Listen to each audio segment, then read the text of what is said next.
कंकाल का रहस्य। चौरा गांव के खेतों में इन दिनों खुदाई का काम चल रहा था। असल में इसी गांव से होकर एक अच्छी सड़क गुजरनी थी, इसलिए यहाँ खुदाई शुरू की गई थी। अचानक एक दिन खुदाई करने वाली मशीन से कुछ टकराता है। बाद में जब खोजबीन की जाती है तो वहां से 2 कंकाल मिलते हैं। पुलिस गांव के लोगों से पूछताछ शुरू करती है। आप लोगों को क्या लगता है ये किसके कंकाल हो सकते हैं? अरे साहब, हमें क्या पता ये किसके कंकाल है, आप ही लोग पता लगाइए। हम लोग तो बहुत ज़्यादा डरे हुए हैं। हाँ, हमारी फॉरेंसिक टीम अभी आ रही है। ये बताओ कि इस गांव के रहने वाला कोई जोड़ा गायब तो नहीं ना?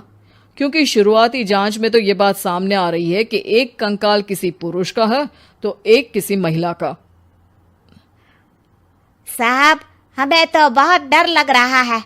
ऐसे कंकाल मिलने का मतलब गांव के आसपास ही किसी की हत्या हुई है या फिर किसी को जलाकर मार डाला गया है।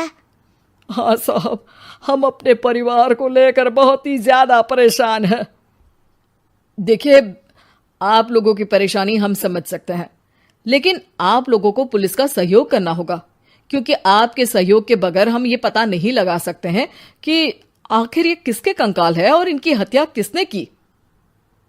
ठीक है साहब, गांव के लोग आपका पूरा सहयोग करेंगे। हाँ साहब, पूरा सहयोग करेंगे। तो फिर ठीक है, हम अपनी जांच शुरू कर देते हैं। कुछ दिन बाद जांच रिपोर्ट आ जाती है। पता चलता है कि ये कंकाल करीब 20 साल पुराने हैं, यानी 20 साल पहले किसी जोड़े की हत्या कर शव को यहाँ पर दबा दिया गया था। इंस्पेक्टर राघव, ये बताओ कि 20 साल पहले की मर्डर मिस्ट्री क्या आप सुलझ सकती है? हाँ सर, क्यों नहीं, लेकिन अब सबूत और गवाह काफी मिट गए होंगे। मुश्किल तो होगी, लेकिन शायद किसी परिवार को इंसाफ मिल सके। इंस्पेक्टर राघव, आप बिल्कुल सही कह रहे हैं। किसी परिवार को तो इंसाफ मिलेगा ही और किसी को उसके किए की सजा भी मिलेगी। जी सर, मैंने तो जांच शुरू भी कर दी है। 20 साल पहले इस गांव के 2 जोड़े अचानक कहीं गायब हो गए थे। मैंने दोनों ही परिवारों के बाकी के सदस्यों से बातचीत शुरू की तो उन्होंने बताया कि उनके बच्चे शहर गए थे, लेकिन आज तक वापस नहीं लौटे हैं। लेकिन ये दोनों शव किस परिवार के सदस्यों के हैं, ये कैसे पता चल सकेगा? सर, मैंने डीएनए टेस्ट करवा लिया है। आज शाम तक इसकी रिपोर्ट भी आ जाएगी। अच्छा, ठीक है। उसी शाम को सर, डीएनए रिपोर्ट के मुताबिक ये दोनों ही लाशें चौरा गांव के रहने वाले प्रधान सुल्तान सिंह के बेटे और बहू की है। लेकिन इनकी हत्याएं किसने की है, ये कैसे पता लगेगा? इसी का तो पता लगाने की कोशिश में जुटा हूं सर। आज सुल्तान सिंह से मिलने भी जा रहा हूं। मेरा बेटा और बहू तो मेरे लिए सिर्फ यादों में ही रह गए थे। हमें उनकी लाशें तक नहीं मिल सकी थी। आज 20 साल बाद उनके कंकाल मिले हैं। मैं अब किसके लिए जीऊं?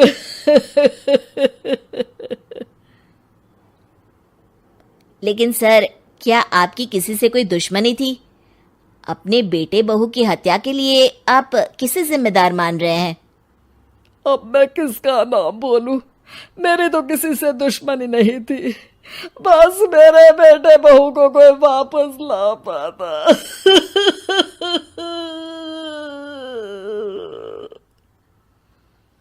इसके बाद सुल्तान सिंह फूट फूट कर रोना शुरू कर देते हैं।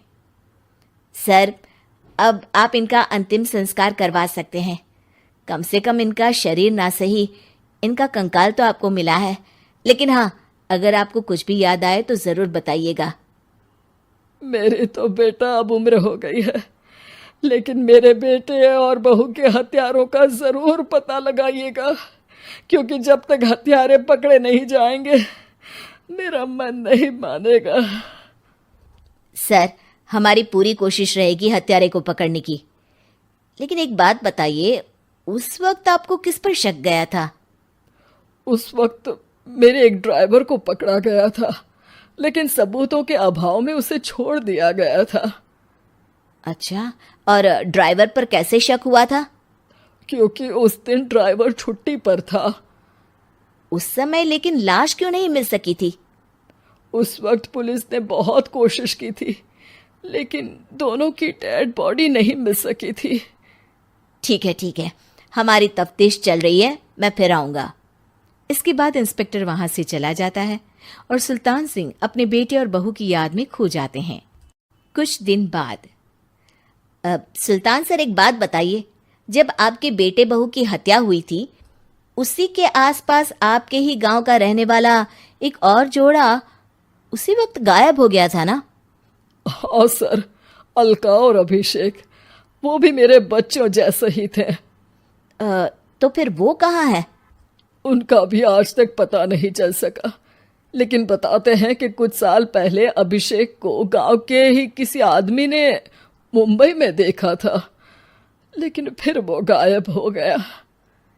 यानी अभिषेक और अलका की हत्या नहीं हुई थी, बल्कि उन्होंने किसी वजह से खुद ही गांव छोड़ दिया था। हाँ, हो सकता है, क्योंकि अभिषेक मेरे बेटे संतोष का अच्छा दोस्त था और उसका मेरे घर भी आना जाना लगा रहता था। हो सकता है कि उसने मेरे बेटे और बहू के बारे में सुन लिया हो और ये गांव छोड़ दिया हो सकता है। उनके परिवार का कोई अब नहीं रहता क्या इस गांव में? अब तो कोई नहीं रहता। एक चाचा थे, लेकिन उन्होंने भी अपना पुश्तैनी मकान बेच दिया है। वो भी अब कहीं शहर में ही बस गए हैं। ओह, अभिषेक और अलका के बारे में भी पता लगाना होगा। हो सकता है कि वही इस हत्या के बारे में कुछ बता सके। हो तो सकता है, लेकिन वो बेचारे तो खुद ही वक्त के मारे थे, वो क्या बताएंगे।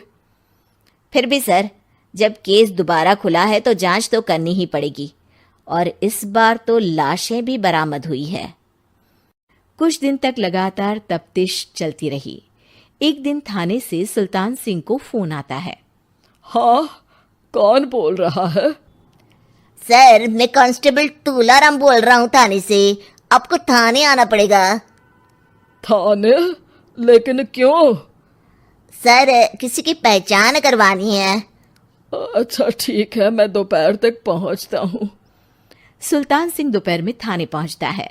कई पुलिस के अधिकारी वहां मौजूद रहते हैं। सर, आपके बेटे की हत्या का रहस्य आज शायद सुलझ जाए। अच्छा इंस्पेक्टर राघव, पर वो कैसे? सर, उस आदमी को देखिए, क्या वही अभिषेक है? सुल्तान सिंह की आंखों में हैरानी से आंसू आ जाते हैं। हाँ सर, यही अभिषेक है। ये आपको कहाँ से मिला? सिर्फ अभिषेक ही नहीं, बल्कि इसकी पत्नी अलका भी इसके साथ है। मैडम, जरा अभिषेक की पत्नी को लाइए। जैसे ही अलका को पेश किया जाता है, सुल्तान सिंह जमीन पर गिर जाते हैं। सुल्तान सर, क्या हुआ आपको? आप अलका को देखकर गिर क्यों गए? सुल्तान सिंह सर पकड़कर बैठ जाते हैं। ये अलका नहीं, बल्कि ये तो मेरी बहू रितु है। पूरा थाना एक दूसरे का मुंह देखने लगता है। क्या? इसके बाद हर किसी को दो कंकाल और हत्या का रहस्य समझ में आ गया। अभिषेक और रितु ने मिलकर संतोष और अलका की हत्या की थी और लाश को जमीन के नीचे दबा दिया था। आज 20 साल बाद इस हत्या का रहस्य खुल सका था कि अवैध प्रेम संबंध में 2 मासूमों की जान गई थी।